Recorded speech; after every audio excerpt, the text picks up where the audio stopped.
Good morning students.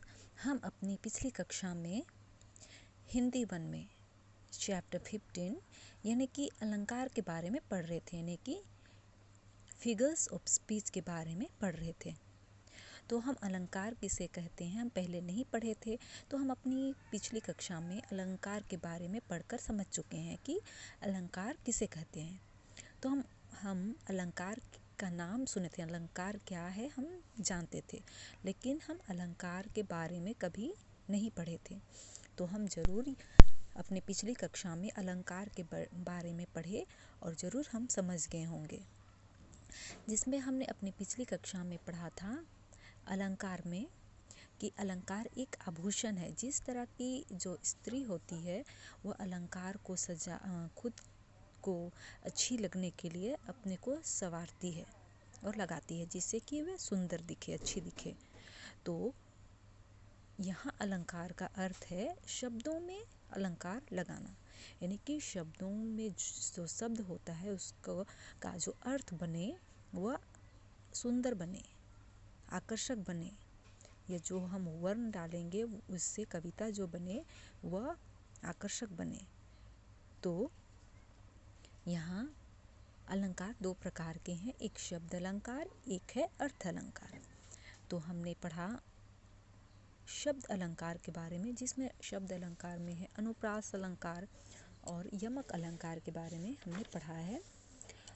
तो आज हम आगे पढ़ेंगे श्लेष अलंकार के बारे में, यानी कि शब्द अलंकार में श्लेष अलंकार के बारे पढ़ेंगे, और दूसरा अर्थ अलंकार में उपमेय अलंकार, रूपक अलंकार, उत्प्रेक्षा अलंकार, अतिशयोक्ति अलंकार और उल्लेख अलंकार के बारे में हम पढ़ेंगे और समझेंगे। तो हमने अपनी पिछली कक्षा में अलंकार किसे कहते हैं हम पढ़कर समझ चुके हैं। तो अब देखते हैं हम आगे पेज नंबर 106।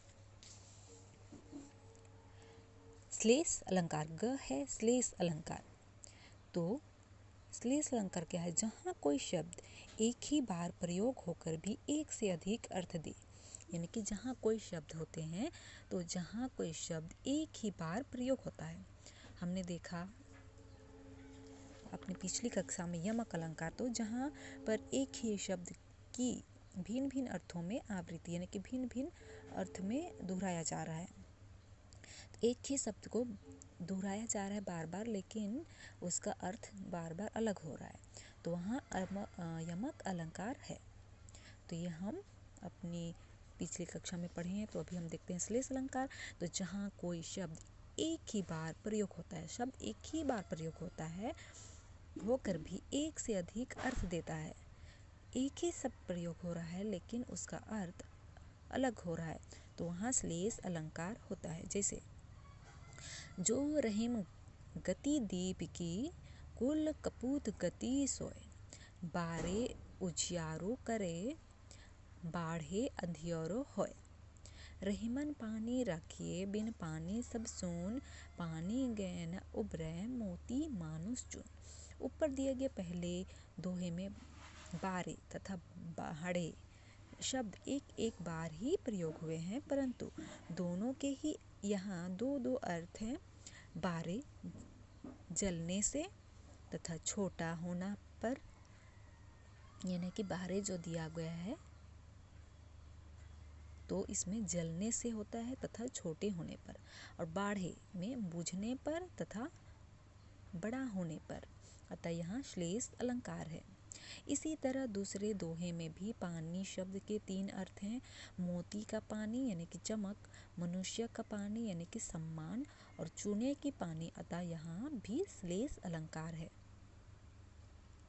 तो हमने देखा कि श्लेष अलंकार में जहाँ कोई शब्द एक ही बार प्रयोग होकर भी एक से अधिक अर्थ दे वहाँ श्लेष अलंकार होते हैं। जैसे हमने देखा जो रहीम गीत दीप की, कुल कपूत गति सोए, बारे उजियारो करे, बाढ़े अंधियारो होए। तो इसमें हमने देखा बारे में बारे जो है उसमें जलने से तथा छोटा होने इसका अर्थ है, और बाढ़े जो दिया है उसमें बुझने पर तथा इसका अर्थ और एक है बड़ा होने पर, अतः यहाँ श्लेष अलंकार है।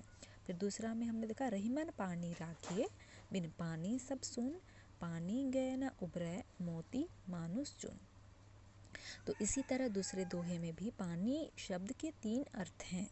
जो पानी पानी आया तो उसमें 3 शब्द हैं, 3 अर्थ हुए हैं पानी के। एक है मोती का पानी यानी कि चमक, दूसरा में है मनुष्य का पानी यानी कि सम्मान, और तीसरा है यहाँ पर चूने के पानी। अतः यहाँ भी श्लेष अलंकार है। तो हम श्लेष अलंकार हम समझ गए हैं कि जहाँ कोई शब्द बस एक ही बार प्रयोग होकर भी एक से अधिक अर्थ दे वहाँ श्लेष अलंकार होता है। तो आगे देखते हैं अर्थ अलंकार। हमने शब्द अलंकार के बारे में हमने पढ़ लिया क्योंकि हम पिछली कक्षा में भी पढ़े थे। तो अलंकार के 2 भेद होते हैं, शब्द अलंकार और अर्थ अलंकार। तो शब्द अलंकार में हमने पढ़ा था अनुप्रास अलंकार और यमक अलंकार। तो आज हम पढ़े श्लेष अलंकार। तो आगे हम देखते हैं दूसरा अर्थ अलंकार यानी कि अर्थ से जो अलंकार है, अर्थ को लेके। तो काव्य में जहाँ अर्थ के कारण चमत्कार होता है वहाँ अर्थ अलंकार होता है।